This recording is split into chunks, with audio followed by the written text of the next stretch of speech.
Hey everyone, my name's Brian, and I wanted to talk about the Sinister 7 Ultra Marathon. I participated in this 100-mile race back in July of 2022, and I am relatively new to the ultra scene, only really my second ultra, but I wanted to talk about this race from a newbie's perspective, share some of the things I experienced kind of heading into the event, during the event, what kind of gear I brought, thoughts on that. To give somebody that's signing up for this race who might be just jumping in some perspective on what to look for. There's a ton of videos out there around just general ultra training. That's obviously great, and you should watch a lot of material on running ultras. But I want to hone in on this course and talk about some things that were, hard to emulate. I'm not from the mountain area here. This is right around the border between British Columbia and Alberta. It's a mountain range running on the ultra. So maybe with that, let's maybe just talk about the course very briefly, but you can check this out yourself through the website sinistersports.ca. Essentially, the Sinister 7 is a race through the mountains. You kind of go through really kind of three major peaks during this race. The year I ran it here, they were doing what was called Reverso, which means starting on leg 7 was the starting point and working backwards. Previous years had you always starting on leg 1. That was an interesting change to the overall race.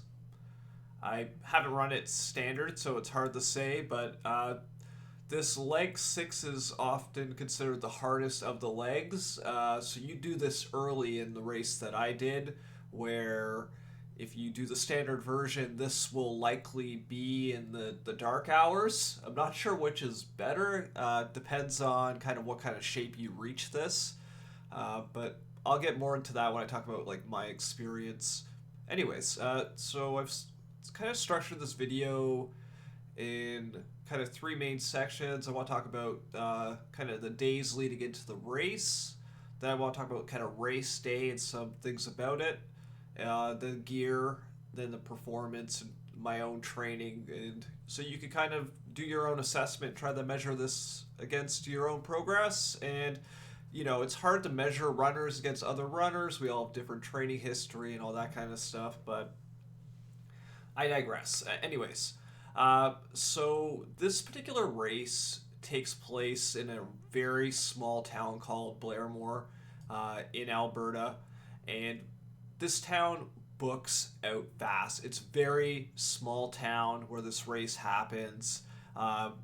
I've typically lived in towns of kind of 100,000 people, 200,000 people. This town seemed like it was probably a few thousand people. There's not a lot of rentals if you need to get an Airbnb or maybe you need to enjoy camping. For me, I ended up having to actually get a place on the British Columbia side of the border, and I was about 35K out from the race. It was a bit of a pain, but that's the reality. If you don't book somewhere in this town shortly after booking for the race, you might find it very challenging to get accommodations. And getting there early is something else I would recommend. I got to the town about 24 hours, just less than that, from race day. And from a terrible airport experience, and poor sleep kind of leading in, and even, airport food is never great either, so you're trying to make the best of a situation. If you have the room, I'd recommend trying to get there a couple days early, if possible, at least 2 days. But yeah, so the day before, you go to pick up your package with your race information, and they have a racing meeting. And it was interesting to go and see the racing meeting, and it was a little bit deceiving because they mention how weather on the mountains can change dramatically, and they also mentioned, hey, there's still snow on the top of a lot of the peaks, especially on the leg 6, and to expect that it's going to be pretty cold up there. And being someone who hasn't run in the mountains, I didn't really know how to interpret that advice correctly. Some of the other more salient advice was really around the markings, the flaggings, and I think it's critical you understand which color flags are going to be marking the route, because there were other colors out there from past years or other events, and a lot of people did end up getting lost or going wrong routes and things like that, especially as visibility starts to drop. So really paying attention on the race meeting. Anyways, on race day, you essentially start in the middle of the actual town here. Let's see if we can open this guy up. You're literally on one of the streets there, and you are essentially kind of heading through some kind of back roads through the town, and you're kind of skirting through, and then the elevation starts, and immediately I found it was way hotter than I was expecting. I was expecting it to be pretty cool as we started to like gain elevation. I had like a neoprene shirt on and like a light sweater. By the time I kind of hit the end of the first leg, I was already just like starting to really sweat. Right around like this point, this first ascent up, it was like really hot, and I know a lot of other people were feeling it because they were stepping off to the side of the trail and dropping gear, trying to get light. This is early in the morning too when this kind of kicked off. By the time I ended this side of this leg, I was sweating pretty hard. Far more than in any of my like training runs would be at like the 11K point. I wouldn't have expected that. The other thing that I noticed was the amount of people that had hiking poles with them. I saw it noted in the gear, but previously I never really used hiking poles, never really needed them. Right at this checkpoint, though, a transition area, I noticed everyone was taking them. I would end up not taking any hiking poles. My girlfriend essentially kind of noticed this and would leave the race at this point to go and get me hiking poles because she was speaking with some of the other people that lived in the town about how crazy this was. But yeah, pushing up on this ascent was like very tough. It was very tough, and I want to talk about point number 1. Roughly around this point here, I had like a really crazy spasm across my left hamstring. Never experienced anything like that before in any of my training runs.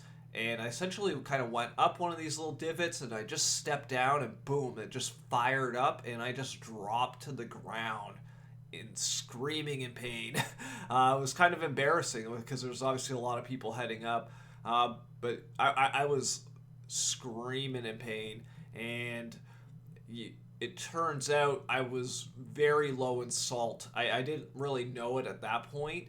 I thought, hey, it's just the heat's getting to me. So I'm drinking some water. A few runners kind of checked out, made sure I was cool for a minute.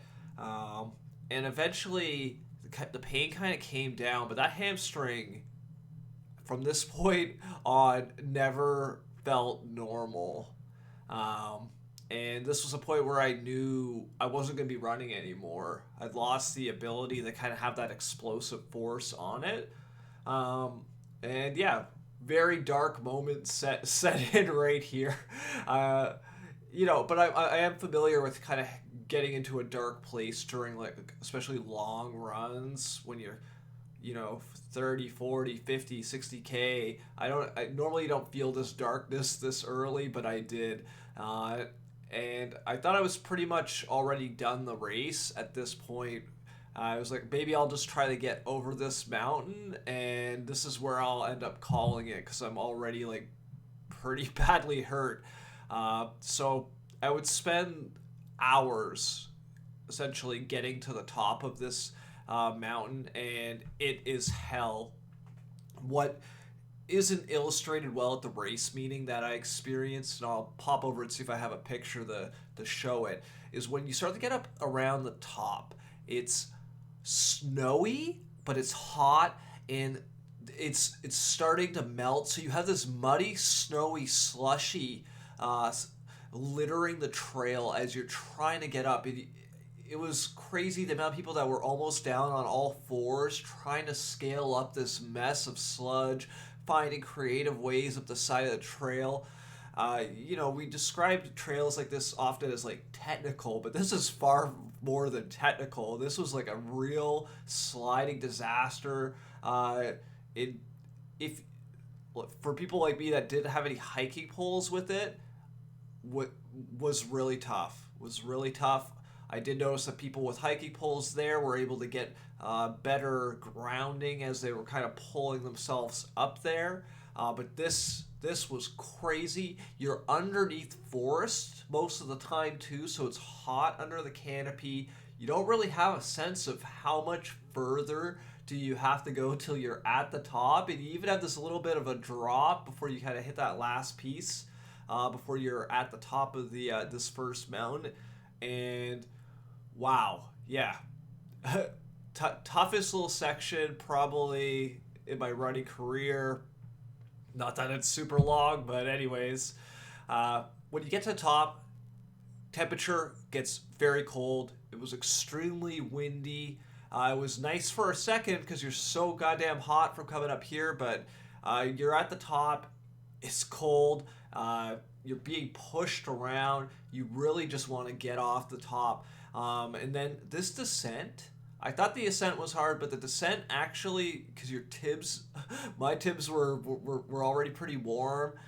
This was crazy because, actually, let me park that for 2 seconds. Let's see if I can pull anything up here to show before we get too far along.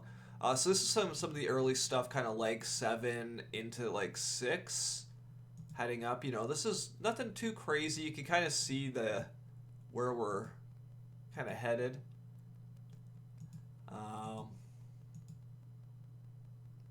Just document a lot of up, down.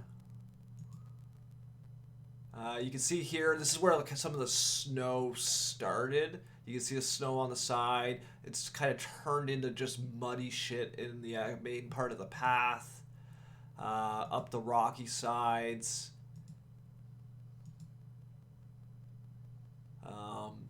This is when you're kind of breaking through to the top. But this is just steep. It's a lot of rubble and rock. Then it's just a crazy view at the top. And this is where it's like just super windy. You're wanting to get through this because there's nothing to block the wind on you.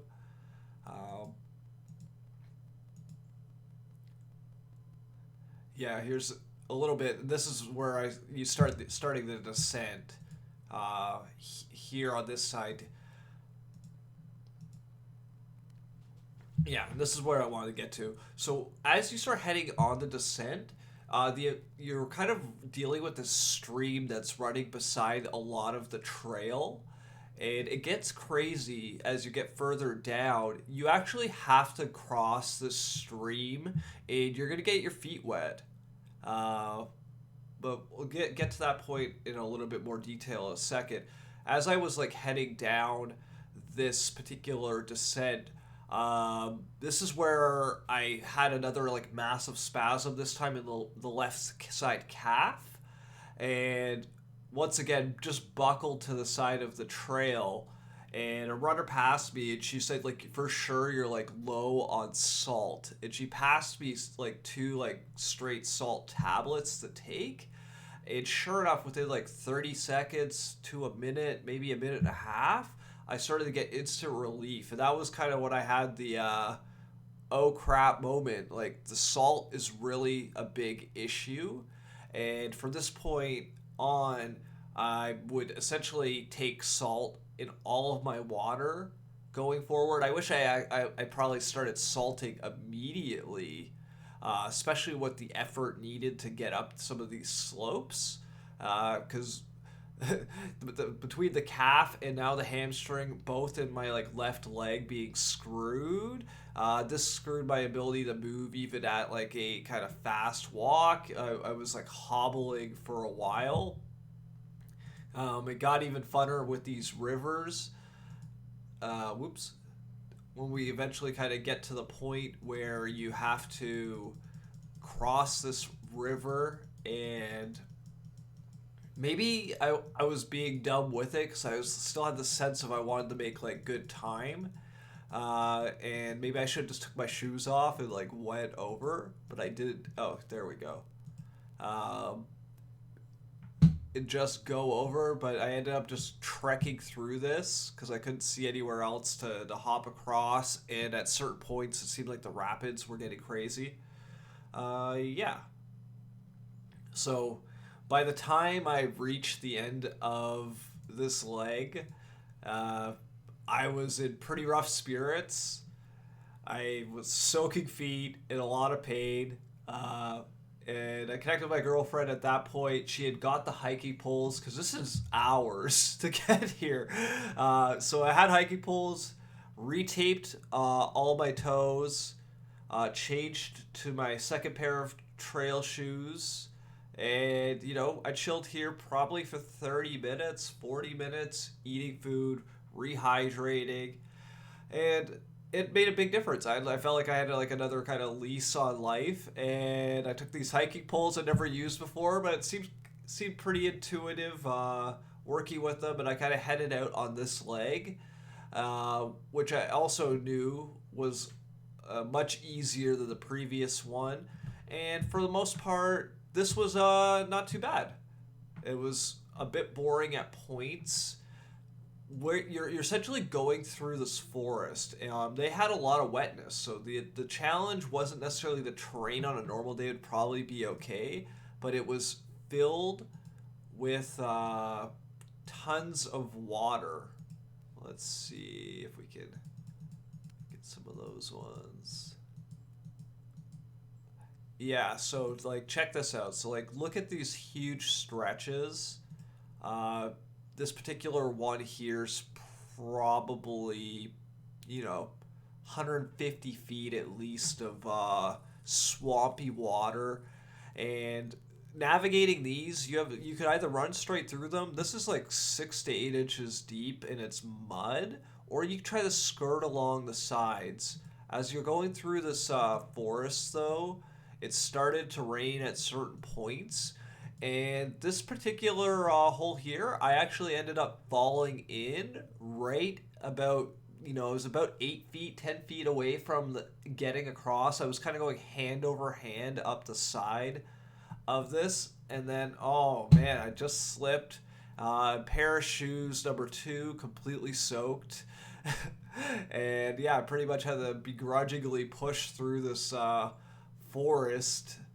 Uh, Not that I was running a lot. I'd really only seen one other runner at this point, because I took so long on the previous leg that a lot of people either kind of that gave up were kind of already out, or people that were fast were kind of getting past already. But needless to say, got wet, kind of sucked, a bit of a bummer.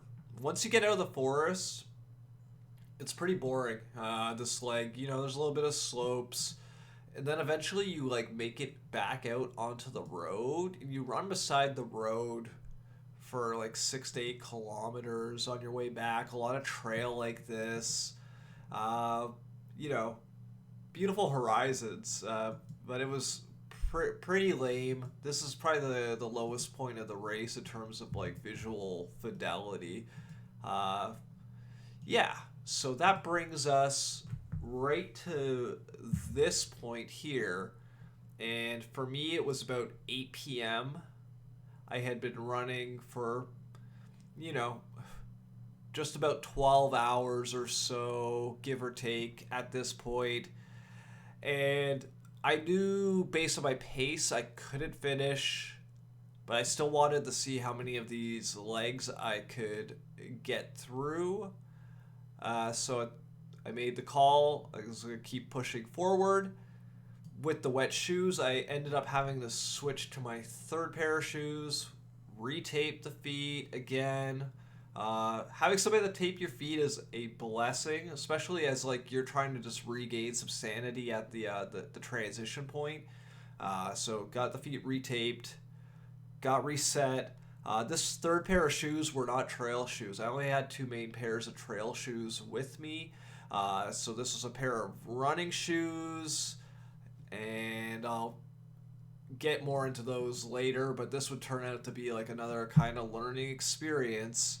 But it was starting to get dark, so I headed out on this guy here, and as I'm kind of heading across, it's still kind of wet. It's raining periodically, little bits, but it's just starting to get dark.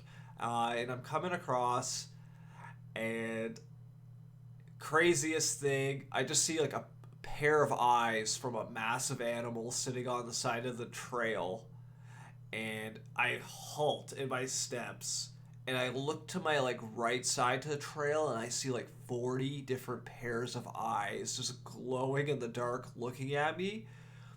It turns out as I get a bit closer, it's like a wild cow out here. It's like 10, 12-foot cow. I've never seen a free range cow. So I've seen pictures of cows on farms and seen them obviously in person. Never this big. It was a huge cow, and the field was filled with them. I guess it was on defense or whatever. But this is a minor aside. It scared the shit out of me for a minute. You can tell I'm not from the mountains, man. But anyways, so yeah, beware. The cows were around free range. They were kind of sleeping in the field almost. So coming across the field, lots of water. Sadly, you're doing more stuff where you're kind of skirting on the side trail. You're just trying to not get wet, man. That's one of the key points here, was just trying to like keep your feet dry. So fighting across this was cool, and during this point, the skies really opened up and it really started to rain. And I had met with like a few runners that were still left over. We were the last ones on the leg. It was two ladies. I can't remember their names. And we were going through, and they were still moving faster than I was. So they actually kept going. I was like, yeah, you guys keep going. Don't let me screw your time over. And then a few minutes later, somewhere around this point, we met two other runners, and collectively they thought we were lost, and they thought the trail flagging was wrong.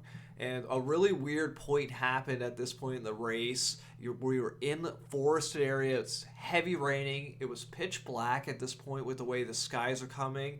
And they thought that the flags in the trees were wrong, or something was not right, and they wanted to head back. We'd already kind of trekked down. It was a weird point, and my gut feeling was we were moving in the right direction, but they really like fought me, and so these five ladies actually ended up backtracking. And I would push forward into the dark by myself, and I would ultimately reach the checkpoint that was around here. And I had to let the people know that, like, hey, there's five ladies out here in the dark and are probably now lost or heading in the wrong direction. And they already kind of had sights on us because we were the last handful of runners that were still in this leg. Everyone else was either done or out at this point because we're almost 15 plus hours, 14 plus hours in. Anyways, they sent them back. I'm now like clear by myself. People at the point were like, hey, it's going to be crazy up there and dark. Are you sure you want to do it? And I'm pretty stubborn at this point. And I was like, yeah, no problem. Going up this hill, hill. This ascent was crazy in the dark. I had a headlamp on, and I wish I had two, or like a little canteen light on my waist.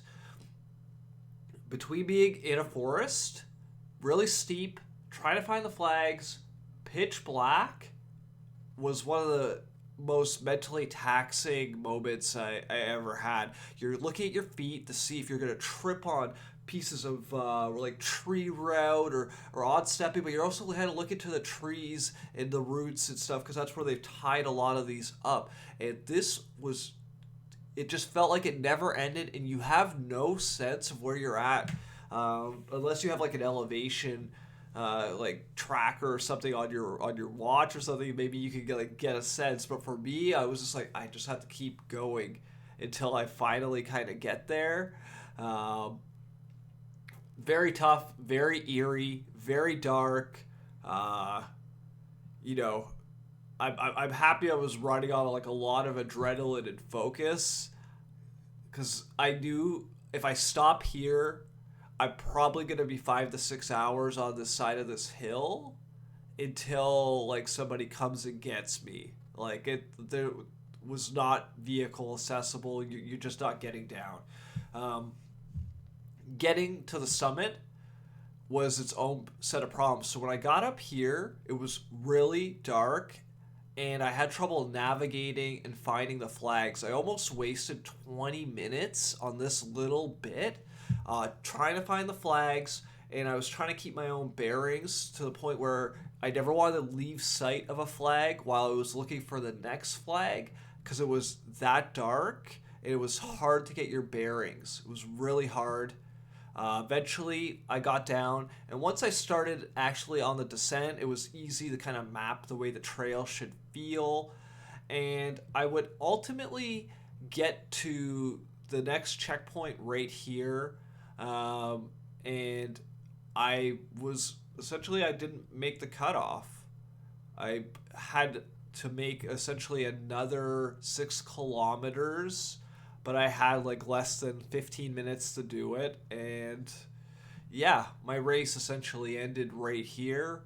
It was kind of surreal. They had like a disco setup going on, like with all these strobe lights there. So as I like hit that like last checkpoint, it was kind of surreal because I hadn't seen another person for hours. I was in the dark, and wow, it was just nuts. So that was kind of my like journey through it. Some of my observations. Really tough. Let's talk about gear really quickly.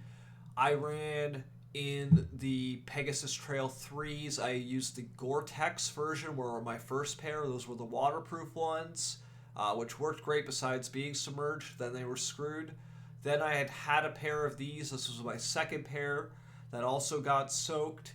And then my third pair was like a pair of Hoka's, one of their kind of like long run Hoka's shoes. I can't remember the exact model. That third pair of shoes, I should have brought a pair of shoes that was like half a size big, because your feet are swelling so much by the end that I could have easily moved up half a size of shoe and still been very comfortable. Next time I go out on one of these guys, I will add another pair of the same shoes, a half size bigger, but I will make sure I have at least 3 trail shoes minimum, maybe even 4. You'd be surprised on how many shoes you go through in a period of time. In terms of my backpack, I opted to go with this Salmon backpack with the soft flasks, and I found like the backpack was able to carry enough additional kind of nutrition gels, salt tabs, things like that. Found this one extremely comfortable. Excited to use it again on the next one out. Very breathable. Yeah, awesome. And then obviously the hiking poles. If you haven't heard me harp on them enough, I would recommend getting them, or at least considering them. Try them out on your trail runs and see kind of how you feel. For me, maybe I'll get a little bit more into my own kind of specifics. I have a lot of upper body strength, so being able to leverage some of that muscle mass via the hiking poles, because you're essentially taking stress off your legs and transferring it through your arms, your triceps, as you're pushing through some of your lower chest muscle can kind of get engaged in like the movement to kind of go up the hill. um, Lots of good stuff there. Yeah, so that's kind of my experience through it. I'm not probably going to do this guy next year. I'm going to likely do the Squamish 50 miler in Vancouver. A little bit smaller of a race, but should be its own challenges, and kind of see how my training advances there. Training history, if you want to do any comparisons with where you might be at, I've been running for 3 years, just over 3 years at this point. I got into the sport on a trail race. I did a 56K on 5 weeks' notice. Was my introductory into this sport, and this is my second race since then. So it'd been some time since I had done a trail race. Doing a 56K on 5 weeks' notice is not recommended, by the way, and I paid the price with a lot of pain in the training. And afterwards, I felt like a lot of pain for a long time. This race, thankfully, I should say thankfully, it took me about 4 weeks of recovery on my hamstring. That hamstring that I kind of really blew out early on. That hamstring hurt for a long time. Spent a lot of time in physio, stretching it out, doing routines to re-strengthen it. And I'm only now kind of in September, end of September, I'm making this video, starting to do some like light cycling and starting to kind of build up some strength back in the hamstring. So be like very, very real and serious with your training plan. I was on, I was doing a regimented training plan myself. My weekly mileage, I got up to 90K a week was the top end. And hopefully over time I can get into those kind of 100 kilometer, 120 kilometer weeks and kind of not fall apart. But you need to be real about your progression. You want at least 16 weeks, if not longer. For me, I probably started my training plan a little too long. I did 9 months training plan heading into this, and I peaked too early, and a lot of other kind of problems came in. It would have been better to maybe break it into 2 smaller cycles where I kind of come up in fitness, put on some miles and lower down, then kind of come back up.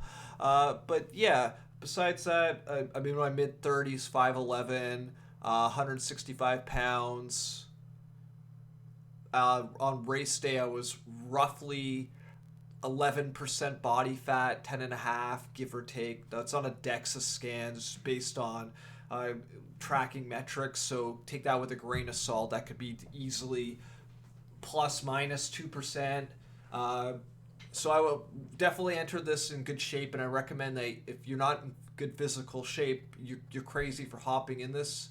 To me, being in physical shape was just the first checkpoint.